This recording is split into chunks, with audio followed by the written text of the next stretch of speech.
Hello, my dear students. Good morning and जय Shri Krishna. Once more welcome to SSV Academy branch Neemuch. एक बार फिर से आप सभी का इस संस्था में स्वागत है. BSc third year physics paper first चल रहा है. यूनिट फर्स्ट कंप्लीट हो चुकी है. आज हम यूनिट सेकंड स्टार्ट कर रहे हैं.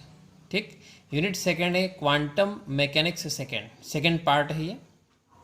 और फिजिक्स लेक्चर फर्स्ट यानी इस यूनिट में लेक्चर नंबर फर्स्ट है. Is that clear? Dear students, आज इस यूनिट में अपन एक बहुत ही सिंपल और इम्पोर्टेंट क्वेश्चन पढ़ने जा रहे हैं. ये देखिए, क्वेश्चन समझते पहले.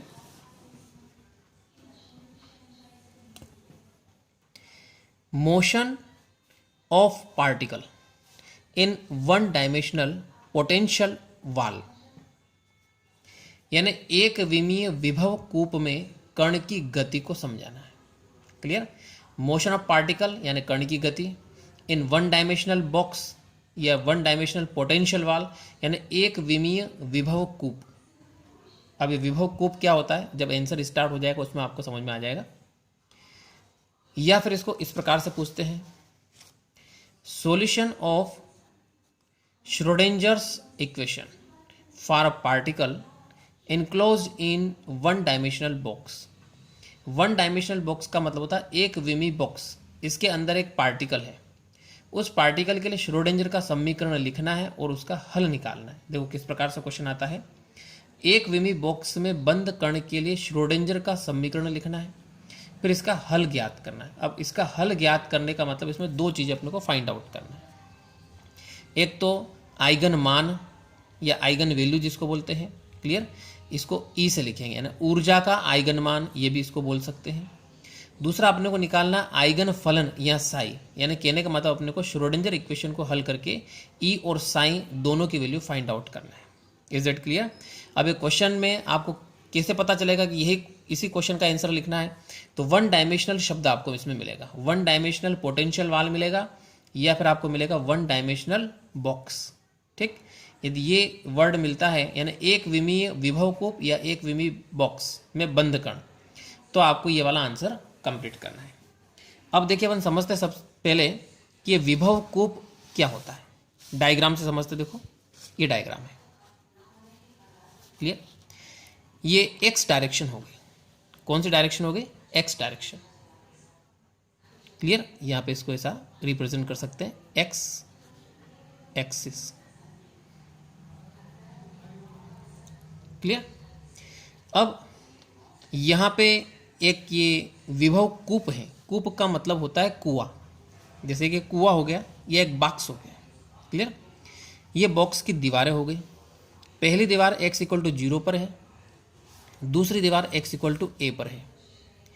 पार्टिकल हमेशा इस विभव कूप यानी इस कूप यानी इस कुएं के अंदर या इस बॉक्स के अंदर ही रहेगा. ये पार्टिकल न तो इस बॉक्स से इधर जा सकता है न इधर जा सकता है, यानी कुल मिलाकर के इसके अंदर इनक्लोज्ड रहेगा, इसके अंदर बंद रहेगा, इसके अंदर ही मूवमेंट करेगा. अब क्या होगा कि इसकी दीवारों पर यहाँ पर और यहाँ पर यानी x इक्वल टू 0 और x इक्वल टू a पर विभव का मान अनंत होता है. क्लियर? और इसके अंदर प्रत्येक बिंदु पर कहीं पर भी ये पार्टिकल जाए, चाहे यहाँ पर जाए, यहाँ पर जाए, यहाँ पर जाए, कहीं पर भी जाए, बट कंडीशन ये कि दीवार पर नहीं जाना चाहिए. ठीक, दीवार पर जैसे पार्टिकल जाएगा तो विभव का मान अनंत हो जाएगा, पोटेंशियल इन्फिनिटी हो जाएगा. तो ये पार्टिकल हमेशा अंदर ही रहेगा. तो अंदर प्रत्येक बिंदु पर हर पॉइंट पर इसका जो पोटेंशियल रहेगा, विभव रहेगा, वो 0 रहेगा. तो अंदर तो 0 रहेगा और दीवार पर क्या रहेगा? अनंत रहेगा. क्लियर? और दीवार से इधर या फिर इस दीवार से इधर पार्टिकल नहीं पाया जाएगा, क्योंकि पार्टिकल हमेशा इसके अंदर ही मोशन कर रहा है. क्लियर? तो इसको बोलते हैं अपन विभव कूप या एक विमीय बॉक्स. एक विमीय शब्द इसलिए बोला जाता है क्योंकि ये एक ही दिशा में है, एक्स दिशा में है केवल. क्लियर? देखो स्टार्ट करते अपन answer. Consider a particle, single particle होगी, सिंगल मतलब अकेला particle, of mass m enclosed in a one dimensional potential box. यानी अपन मान लेते, क्या माना अपनों ने? माना कि एक विमीय विभव कूप या एक विमीय बॉक्स में एक पार्टिकल, एक अकेला पार्टिकल इसके अंदर है। क्लियर? यानी एक अकेला पार्टिकल जिसका द्रव्यमान स्मॉल m है इस एक विमीय बॉक्स के अंदर स्थित है, ये अपनों ने इसमें मान लिया। इनक्लोज्ड का मतलब इसके अंदर है। Of length along x axis, अब इसकी जो लेंथ है वो क्या है, a मान लेते हैं। इसकी जो लेंथ है x डायरेक्शन में कितनी है, a मान लेते हैं। क्लियर? एक बार फिर से बताओ, देखो हिंदी में किस प्रकार से लिखना है कि माना एक अकेला कण जिसका द्रव्यमान स्मॉल m है एक विमीय बॉक्स के अंदर स्थित है जिसकी भुजा कितनी है, स्मॉल a है, किस दिशा में, x दिशा में। Is that clear? देखो आगे बढ़ते हैं। इनसाइड द बॉक्स मतलब बॉक्स के अंदर देयर इज नो फोर्स, यानी इस बॉक्स के अंदर कोई सा भी बल नहीं लगता है, किस पर, पार्टिकल पर, which acts on the particle, यानी इस बॉक्स के अंदर पार्टिकल यानी कण पर किसी भी प्रकार का कोई बल कार्य नहीं करता है। क्लियर? अब इस पर फोर्स कार्य नहीं करेगा तो इसका पोटेंशियल क्या हो जाएगा, जीरो हो जाएगा। तो hence potential V is zero inside the box. ठीक है, तो potential V inside equal to क्या हो गया, जीरो हो गया, यानी इसके अंदर पोटेंशियल कितना हो जाएगा, जीरो हो जाएगा। इसको इक्वेशन नंबर 1 दे देते हैं अपन। क्लियर? क्योंकि इसके अंदर फोर्स कार्य नहीं कर रहा है, ठीक है, एक्ट नहीं कर रहा है, इसलिए इसके अंदर प्रत्येक बिंदु पर पोटेंशियल कितना होगा, जीरो। पोटेंशियल का मतलब होता है विभव। ठीक है, विभव का मतलब क्या होता है, विभव का मान क्या होता है, जीरो होगा। क्लियर? तो पोटेंशियल शब्द का मतलब यहाँ पे होता है विभव। अब आगे मानते अपन, if E is the total energy of the particle, यानी यदि कैपिटल E कण की कुल ऊर्जा है, देन तब time independent Schrodinger equation is, तब टाइम इंडिपेंडेंट का मतलब होता है काल अनाश्रित, क्या बोलते हैं इसको, काल अनाश्रित श्रोडिंगर समीकरण निम्न है। देखो अपनों ने दो इक्वेशन पढ़ी थी, टाइम डिपेंडेंट और टाइम इंडिपेंडेंट। क्लियर? दो इक्वेशन पढ़ी थी अपनों ने, तो इसमें से कौन सी लगानी, टाइम इंडिपेंडेंट वाली इक्वेशन अपने को यूज करना है। देखो ये वाली इक्वेशन।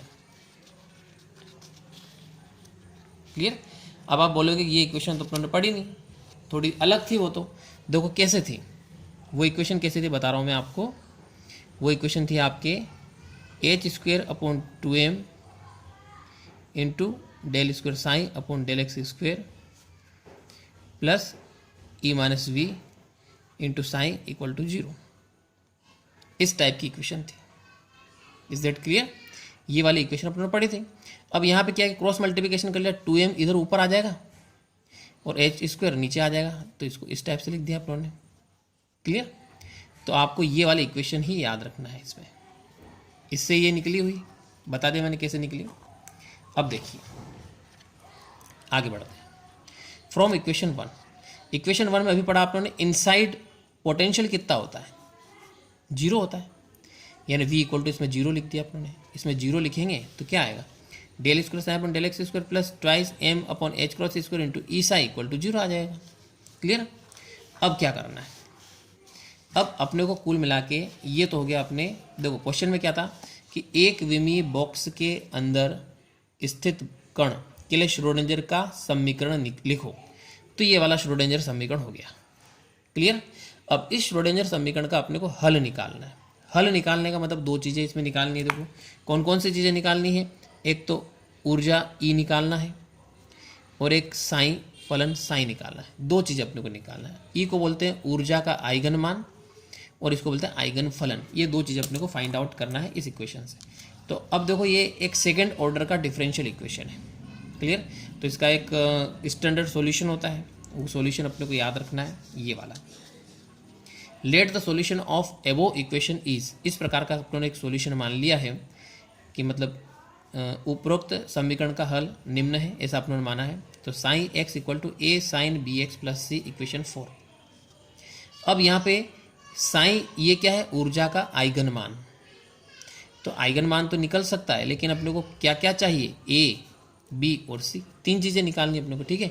अब a b और c, इन तीन चीज़ों का मान कैसे निकालते हैं, तीनों कांस्टेंट का मान अपने को निकालना है। इसके लिए क्या करते हैं, तो constant a b c can be determined by following boundary conditions. Boundary conditions के आधार पर ABC की वैल्यू अपन फाइंड कर सकते हैं, निकाल सकते हैं। अब बाउंड्री कंडीशन क्या है, इसको हिंदी में भी ऐसे बोला बाउंड्री कंडीशंस, ठीक है। बाउंड्री कंडीशंस के आधार पे, बाउंड्री का मतलब क्या होता है, दीवारें होता है, दीवारों की सीमाएं, अब वो अटपटा लगेगा तो अपने ये ठीक है, बाउंड्री कंडीशंस के आधार पर अपन निकालते हैं, ठीक है। अब तो बाउंड्री कंडीशंस क्या है, बाउंड्री कंडीशन में अपनों ने अभी पढ़ी है, देखो क्या पढ़ी है कि ये बाउंड्री होगी, पहली बाउंड्री होगी यानी दीवार, ये दूसरी दीवार है।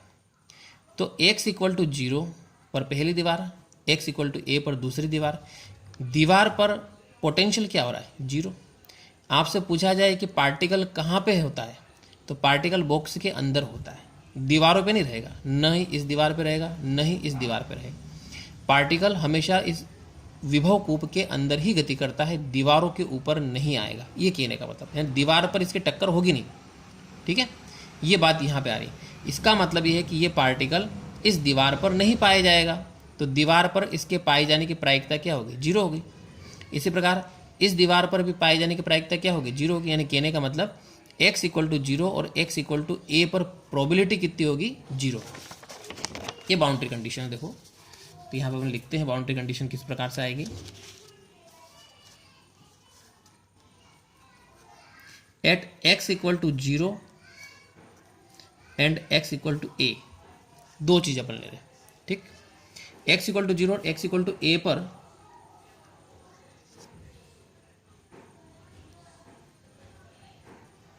प्रोबेबिलिटी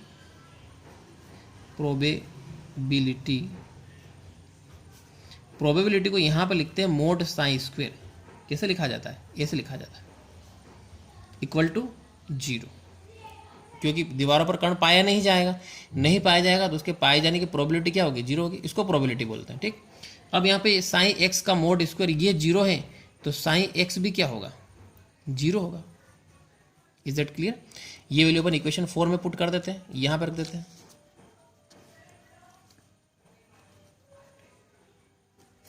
पुटिंग दिस वैल्यू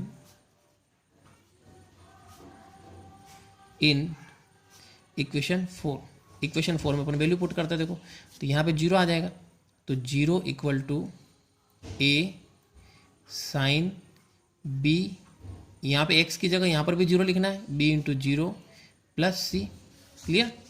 तो यहाँ से क्या आएगा, 0 equal to a sine b, तो 0 हो गया तो क्या आ गया, c आ गया। वापस a 0 के नीचे चला जाएगा तो ये भी 0 हो जाएगा, क्लियर। तो 0 किसका मान होता है, 0 का मान होता है साइन c, दोनों तरफ कट गया, तो आपके c की वैल्यू निकल गई, कितनी आ रही है, 0 आ रही है। इसमें डिग्री वगैरह कुछ भी नहीं लगाएंगे, ऐसे लिखता है, क्लियर। c की वैल्यू निकल गई 0, तो एक वैल्यू तो अपने फाइंड हो गई c। अब अपने को a और b निकालना है। अब एक बार और फिर से अपन एक काम करते हैं, ये x इक्वल टू 0 पे लिया था, अब अपन x इक्वल टू a पर लेते हैं। अगेन फिर से x इक्वल टू a पर भी प्रोबेबिलिटी क्या हो रही, 0 हो रही, तो इसमें x इक्वल टू a लिखेंगे। Again x equal to a in equation 4, x equal to a लिखेंगे तो क्या होगा, sine x equal to a sine b a, और प्लस c की जगह तो वैल्यू आई अपने कितने आ रही, 0 आ रही। देखो फिर से बता देता हूँ, again x equal to a लिखना है अपने को, इक्वेशन नंबर 4 में लिखना। देखो ये वाली इक्वेशन है, ठीक। इस इक्वेशन में इस x इक्वल टू कितना लिखना है अपने को, a लिखना है। उस समय इधर की वैल्यू भी क्या आएगी, 0 आएगी, तो यहाँ पर ये भी वैल्यू क्या आ जाएगी, 0 आ जाएगी। तो sine x equal to a sine, और c की जगह 0 लिख दिया, x की जगह a लिख दिया अपनों ने, तो ये 0 हो गया। तो a साइन b a, वापस ये 0 इधर चला जाएगा तो 0 हो जाएगा। अब यहाँ पे 0 किसका मान होता है, तो वापस आप यदि 0 लिखोगे तो फिर गलत हो जाएगा। अब की बार आपको 0 नहीं लेना है, अब की बार आपको थोड़ा सा चेंज लेना है। अब की बार आपको लेना है n पाई। क्या लेना है, एन पाई। साइन एन पाई का मान भी 0 होता है। इधर ए हट गया तो ए 0 के नीचे चला जाएगा, तो ए नहीं लिखेंगे अपन, तो साइन बी ए। ठीक, तो साइन से साइन कट जाएगा, तो यहाँ से B A equal to N pi. तो यहाँ से आपको बी की वैल्यू निकल के देखो, बी की वैल्यू क्या आएगी, एन पाई अपॉन ए निकल गया। क्लियर, इनको अपन इक्वेशंस दे देते। देखो ये इक्वेशन नंबर 5, ये इक्वेशन नंबर 6। क्लियर, तो अपने को इसमें 3 चीज़ें निकालना, ए बी और सी। तो ए निकालना बाकी है अपने, बी निकल गया, सी निकल गया। अब ए कैसे निकालते हैं,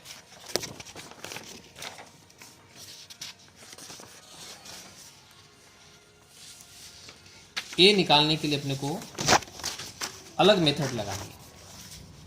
देखो कौन सी मेथड लगानी बता देता हूं आपको मैं। नॉर्मलाइजेशन मेथड लगाते हैं।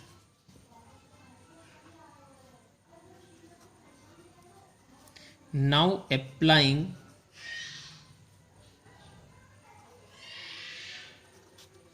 Normalisation method,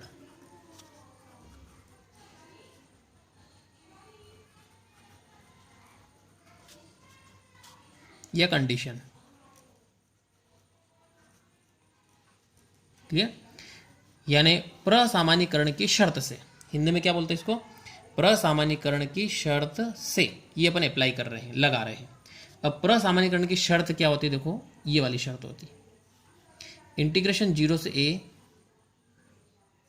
mod sine x square into D x equal to 1। अब ये कैसे लिखा देखो समझना। देखो पार्टिकल हमेशा इस बॉक्स के अंदर ही है। अब अपन बात कर रहे हैं एक्स इक्वल टू 0 से ए तक। ठीक है, 0 से ए तक टोटल प्रोबेबिलिटी कितनी होगी, 1 होगी। कुल प्रायिकता का मान कितना होता है, 1 होता है। आप जानते हो घटने की प्रायिकता और न घटने की प्रायिकता दोनों को प्लस करें तो टोटल प्रायिकता कितनी आती है, 1 आती है। तो यहाँ पर हम बात कर रहे हैं कि पार्टिकल x इक्वल टू 0 से x इक्वल टू ए के बीच पाए जाने की प्रायिकता तो 100% होगी, क्योंकि पार्टिकल हमेशा x इक्वल टू 0 से x इक्वल टू ए के बीच में ही मिलेगा। ठीक है, न तो इस दीवार पे मिलेगा न इस दीवार पे मिलेगा, लेकिन इन दोनों के बीच में जरूर मिलेगा। यानी यहाँ पे प्रायिकता कितनी होगी, 1 होगी। इसीलिए अपने क्या लिखा है यहाँ पे, mod sign X square into D x equal to A. अब यहाँ पे साइन एक्स की वैल्यू फाइंड करना, मतलब वैल्यूज रखना अपने को। एक मिनट पहले अपने को साइन एक्स की वैल्यू निकालनी पड़ेगी, तो इधर कर लेते हैं अपन, इधर लिख देता है ना। Equation number 4 from equation 4। Equation 4 में साइन एक्स की वैल्यू क्या है, ए साइन बी एक्स प्लस सी, ये वैल्यू है। देखो अपन क्या करते हैं, वैल्यूज रखते हैं। तो ए साइन बी की वैल्यू कितनी आ रही थी, देखो एन पाई अपॉन ए ये आ रहा था इंटू एक्स, और सी की वैल्यू तो 0 हो गई, इसलिए सी की वैल्यू मत रखो, ये वैल्यू आगे देखो, ये वैल्यू से अपन इसमें रखते हैं। ठीक है, ऐसे कर लेना आप, ये लेकिन ये ऐसा चलेगा, इधर साइड में अपन ऐसा लिख देंगे, कोई प्रॉब्लम नहीं।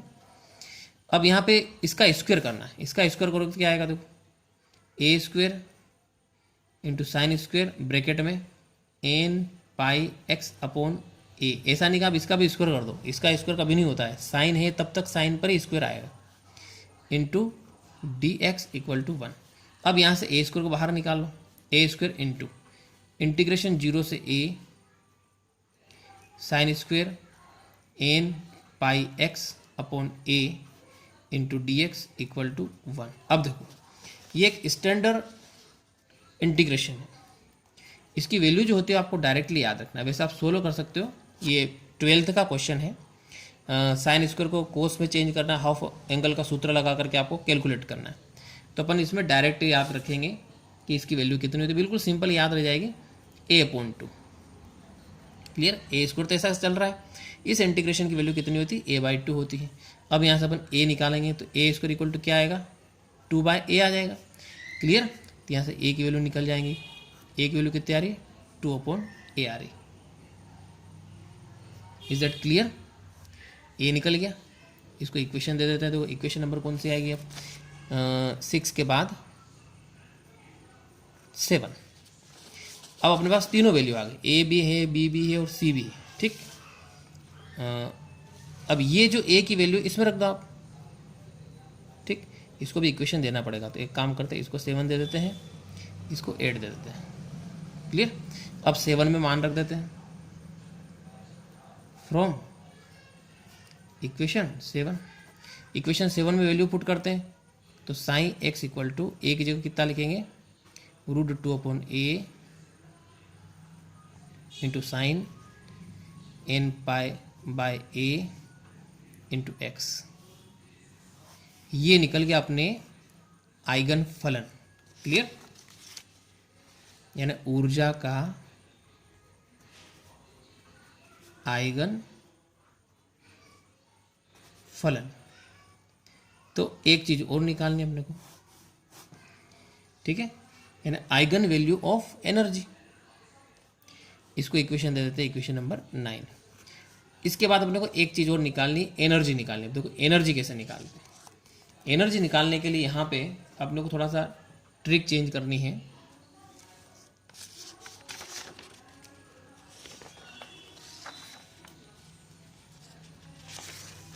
इधर पीछे लिख रखा, चलो इधर से स्टार्ट कर देते अपन, तो यहीं से स्टार्ट करते हैं। एनर्जी आइगन वैल्यू, ठीक। ऊर्जा का आइगन मान, ये आइगन फलन था, अब क्या निकाल रहे हैं, आइगन मान निकाल रहे हैं, एनर्जी की वैल्यू निकालना। अब एनर्जी की वैल्यू निकालने के लिए अपन क्या करते हैं, ये जो इक्वेशन नंबर ऊपर आ रही है, ठीक है, इस इक्वेशन का आपको 2 बार डिफरेंशियल करना है, 2 बार डिफरेंशियल करना है। देखो कैसे करते हैं, यानी differential of equation 9, 2 bar differential कर देते। एक बार डिफरेंशियल करेंगे तो ऐसा लिखेंगे, डेल साइन, अब यहाँ पे बेस में एक्स नहीं लिख रहे अपन, ऐसे लिख रहे केवल, del sine upon del x equal to √2/a। ऐसा कैसा, साइन का डिफरेंशियल क्या होता है, कोस होता है, n pi upon a into x. और साथ में एक नियम होता है, एक रूल होता है कि x के मल्टीप्लाई में जो फैक्टर आ रहा है वो उसका अपने को मल्टीप्लाई करना है, n पाई अपॉन a अलग से आ जाएगा। एक बार फिर से डिफरेंशियल करो, तो del square sign upon del x square, ये तो कांस्टेंट है, इसका कुछ नहीं होगा, क्लियर। और इसका करते तो साइन में आ जाएगा ये, लेकिन माइनस में होता है, तो अब माइनस किधर लगाएं अपन, शुरू में लगा दें, यहाँ पे लगा दी, into n pi upon a। लेकिन एक बार फिर से n पाई अपॉन a का फिर से मल्टीप्लाई होगा, एक बार तो चल रहा है, एक बार फिर मल्टीप्लाई होगा, तो क्या करें, स्क्वायर कर देते हैं, क्लियर। तो del square sign upon del x square. देखो आंसर बड़ा जरूर है, लेकिन है इजी है, ज़्यादा कठिन नहीं है। अब यहाँ पे देखो, मैं जो अंडर कर रहा हूँ, अंडरलाइन कर रहा हूँ, इसकी जगह क्या लिख सकते हैं,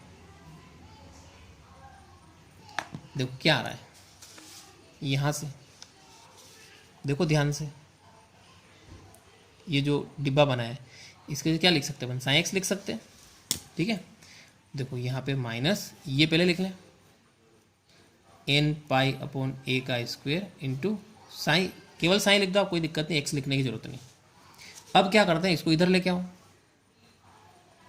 तो del square sign upon del x square, और ये प्लस हो जाएगा n पाई अपॉन a का whole square into sine equal to क्या आ रहा है, 0 आ रहा है। इक्वेशन नंबर दे देते अपन 10। देखो थोड़ा सा और है, थोड़ा सब्र कीजिए, क्योंकि क्वेश्चन थोड़ा बड़ा है, आईएमपी भी है और यूनिट सेकंड का फर्स्ट क्वेश्चन है, तो अपने को करना पड़ेगा इसको, ठीक है। अब क्या करना, देखो इसमें अपनों ने जो पहले इक्वेशन निकाली थी, ये वाली, देखो ये निकाली थी अपनों ने, इक्वेशन नंबर 2, इसके बाद 3 निकाले थे, देखो clear.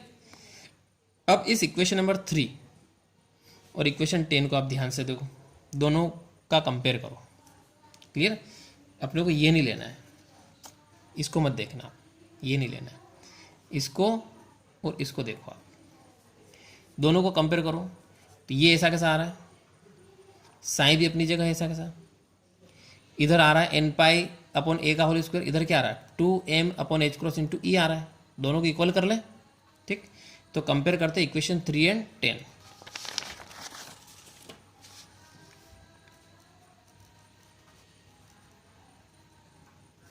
Comparing equation 3 and 10। Equation 3 और 10 दोनों का अपन कंपेयर करें तो एक साइड आएगा इसमें 2m/h² और ई साइन, और दूसरे साइड ये आएगा n π/a का होल स्क्वायर, ऐसा आ जाएगा। अब यहाँ से ई निकालना अपने को, ठीक है। देखो ई निकालते हैं,